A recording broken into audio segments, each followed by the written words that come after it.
I'll be damned. It seems someone at either Nintendo or Koei likes me, because holy shit, Fire Emblem Warriors is real, and naturally I'm incredibly hyped for this game. Seeing as this was the #1 Fire Emblem game I wanted to get made, it comes as no surprise that I have many hopes and predictions for this game. However, I'm not the only one who's just excited for this game, since I've got a friend of mine who's just as eager to express his hopes for the game as well. And well, let's just say, he needs a break from the concubine wars. Hello everyone, my name is MaxHP and I too am hype as hell for Fire Emblem Warriors. I've been saying this game needs to exist ever since I started playing Fire Emblem, so naturally I had to come on to lay out how I want this game to go down, now that it's a real, actual thing. I mean, look at this! Look at this! It's real! It's a thing that's happening and it's coming out this year! Are you okay there? Yeah, I'm good. I'm fine, just still processing this is a real thing. Throughout this video, we're going to be discussing what we would hope to see in Fire Emblem Warriors, but also be realistic and talk about what will more than likely be in the game, since we can't expect to have everything our way. But hey, a man can dream. Nevertheless, the hype is certainly real and we've got a lot to talk about. You ready for this, Max, my buddy? Oh, you know I'm ready. Wonderful. With that said, let's get started. This is the part of the game we're looking forward to the most, and my god is it going to be great cutting down entire armies to pieces as our favourite Fire Emblem characters. Now the one potential issue I see based on this trailer is that it's entirely possible that this game will only feature characters from Shadow Dragon, Awakening, and Fates, at least at launch. This would be somewhat disappointing since the cast of Fire Emblem is huge, and there are so many other Fire Emblem games you can pull characters from. Granted, we understand why these three would be chosen, and heck, it'd be a shock if they weren't in this game, but come on, there are so many other Fire Emblem casts to choose from that limiting it to only 3 will be a massive slap in the face to the fanbase, and to most fans Fates was already a slap to the face, so best not rub more salt into the wound at this point. However, to be fair, with the recent announcement of a full remake of Fire Emblem Gaiden, and many, if not all classic characters being featured in the new mobile game Fire Emblem Heroes, it's clear Intelligent Systems haven't forgotten the series' history, which is a good sign. Ideally, we'd love to see all the games get represented, but we feel on a more realistic note that Fire Emblem Warriors should start with 5 games, or 5 regions to be more precise, to represent the franchise. Those already being mentioned, Fates, Awakening, and Shadow Dragon, as well as the 2 Elite games, The Binding Blade and The Blazing Sword, and the 2 Tellius games, Path of Radiance and Radiant Dawn. These games, I think, are some of the most important games in the series, and have some of the biggest casts too, so there's a lot to work with. As for the other games, we feel they will make it in the game at some point, but we'll discuss that later. When it comes to choosing characters, we think they should be split into 4 different categories: Lords, Villains, Plot Important Characters, and finally, Classes. The first 3 are pretty self-explanatory, but Classes may have you raising a few eyebrows. Well, since it's pretty obvious that we can't get every character in this game, especially if they were going to have their own unique attack animations and so on, using a class system we feel will be the best way to please the masses. Okay, so basically, you pick the class in question, like for example, a PEAGSUS Knight. Then you are given the choice of what character you want to equip. For instance, you can play as Tana, or Marcia, or Cordelia, or Florina, or Hinoka, and so on. And while they'll have the same attacks, their stats will differ based on their stats in the games, and have different voice clips and ending animations, and so on. Since they have the same attacks, it should be within reason for the team to create different skins representing each character. And we mean full model skins, not color swaps. That way we can essentially play as everyone in the game without asking for the impossible. As for the alternate outcome, where they simply go the route of picking select characters, here's what we think would happen in that scenario.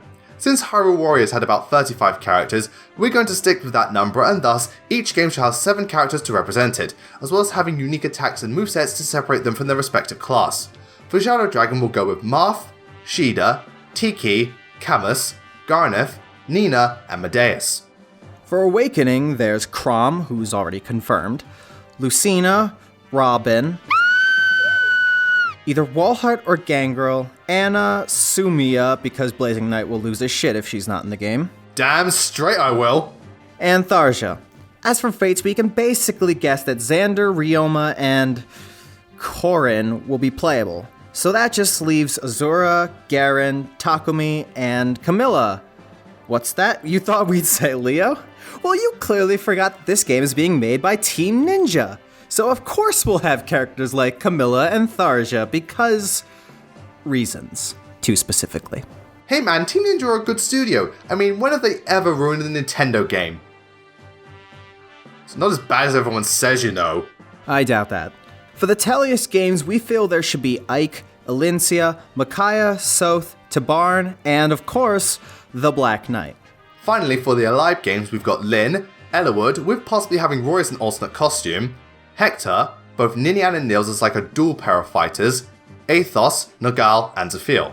This is what we feel to be the ideal roster, at least starting out. I think that's a pretty good balance of characters. Now, being a Fire Emblem game, of course there's going to be a story, but we have to stress right here and now that it's going to be as basic as it gets. Dynasty Warriors games have never been big on story, and the crossover games were very much the same situation, just look at Hyrule Warriors.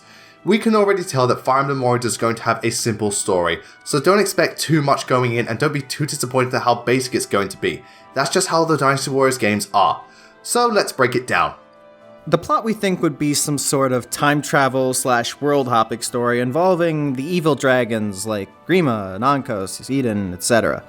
Wrecking crap throughout the Outrealms and recruiting other villains to help conquer the world, yada yada yada, of course.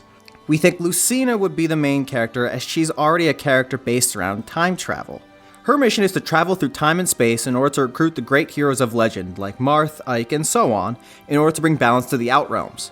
The only other possible change being that maybe the trio of kids from Awakening would be another option as the main characters that have to recruit the lords, though I doubt it. Lucina did make it in Smash after all, so she's far more marketable. So with the story in hand, the next step will be the stages the characters fight in as they travel through the key moments from Fire Emblem history. Now for this criteria, we pick stages that we feel are not only important parts of their respective game stories, but also translate well into the Dynasty Warriors formula. So for instance, levels that would have bases to capture and varying or interesting layouts throughout the map, and we decided on 3 stages per Fire Emblem game, so roughly 15 stages in total.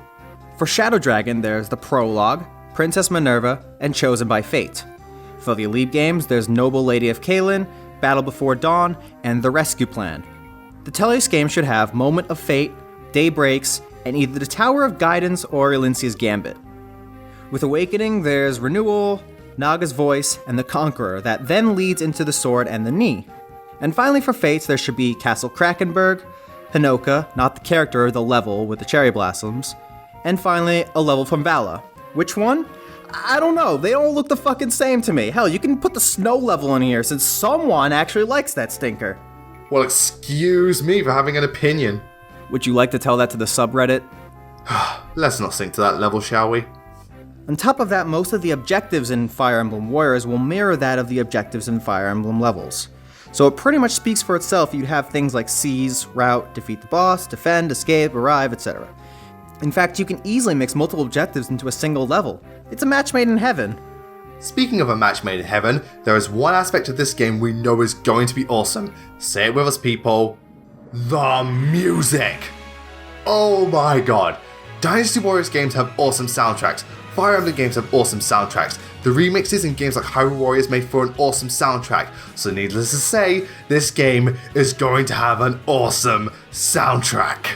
Just think, being able to listen to classic Fire Emblem tunes being remixed in glorious Dynasty Warriors fashion. It's a dream come true.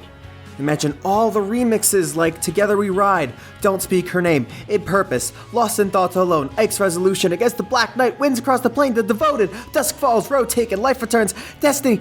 Oh god, so many great tracks. The possibilities are endless.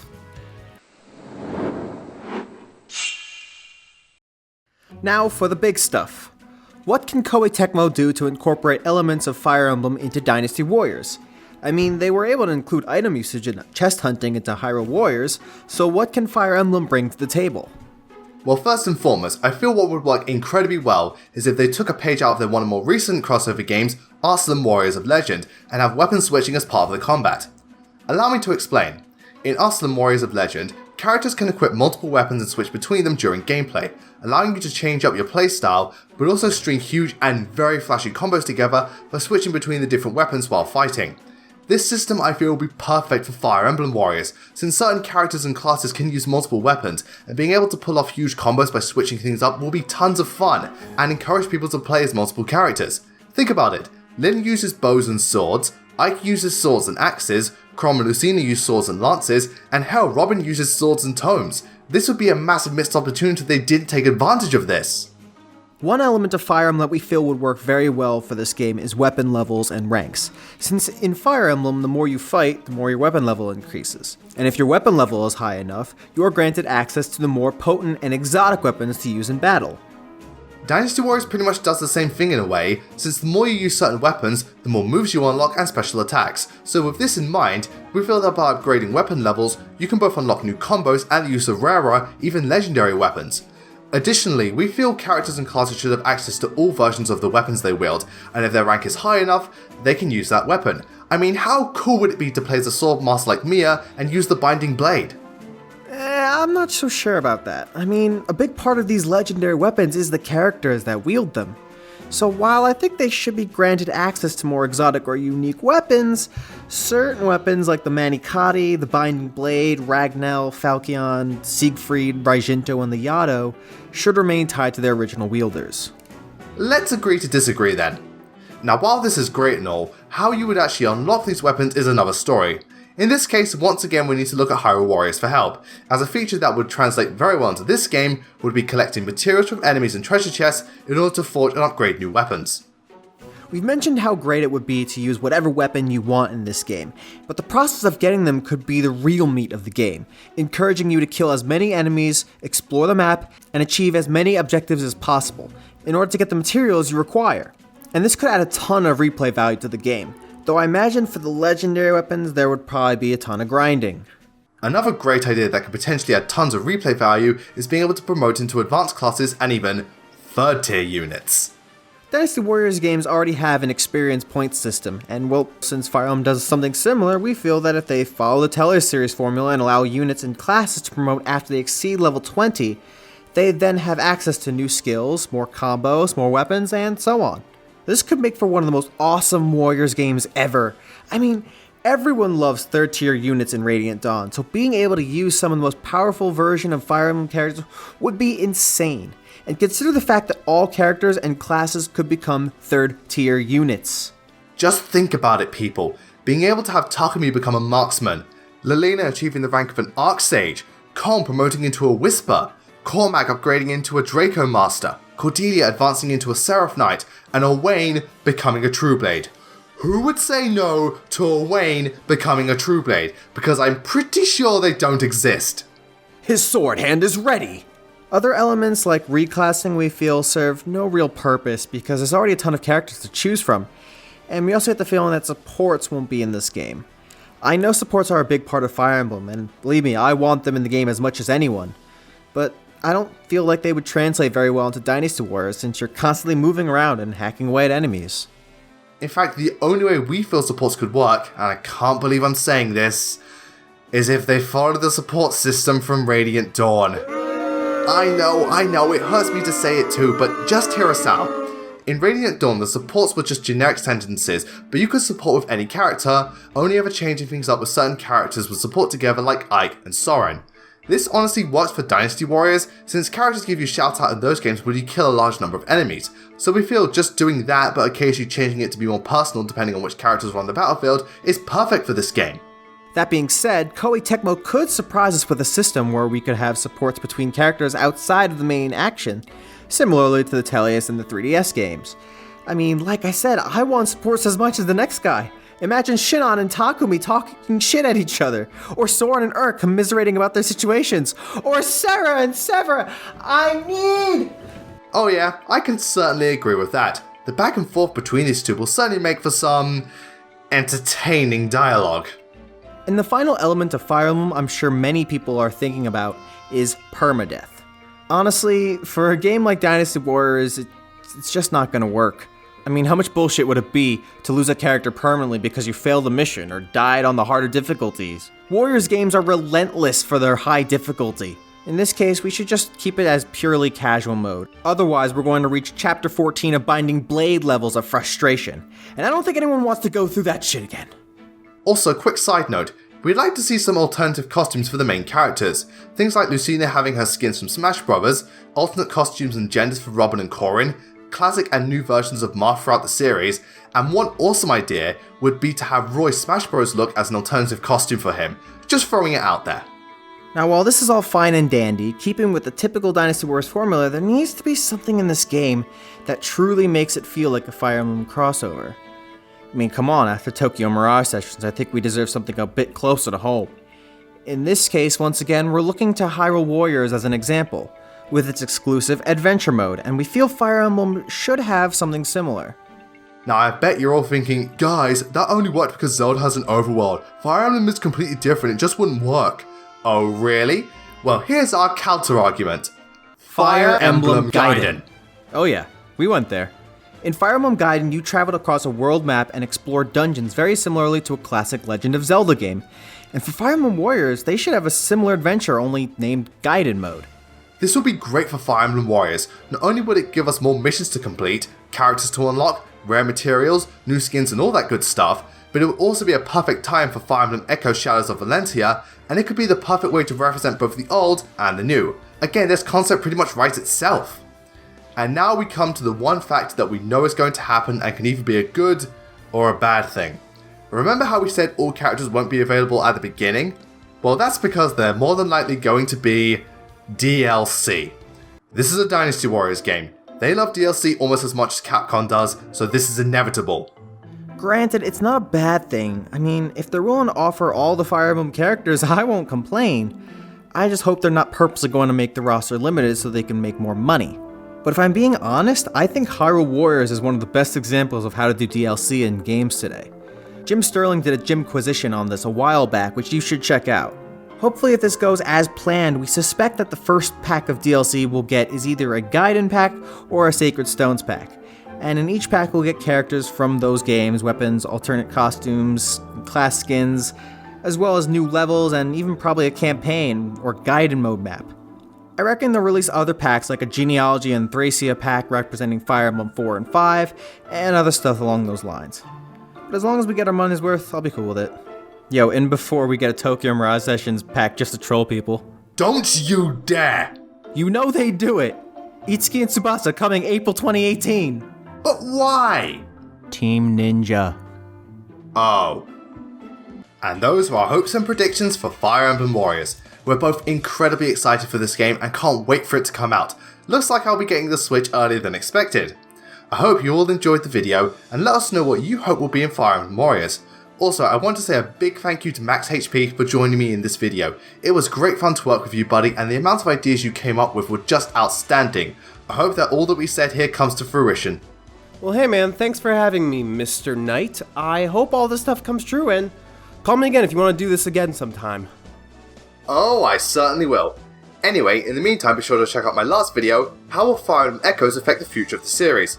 Also, don't forget to check out MaxHP's channel, where he posts his Beyond Fate series of videos and his own personal made support conversations. Anyway, thank you all very much for watching. Don't forget to follow us on Twitter at BLAZINGKNIGHT and at its MaxHP.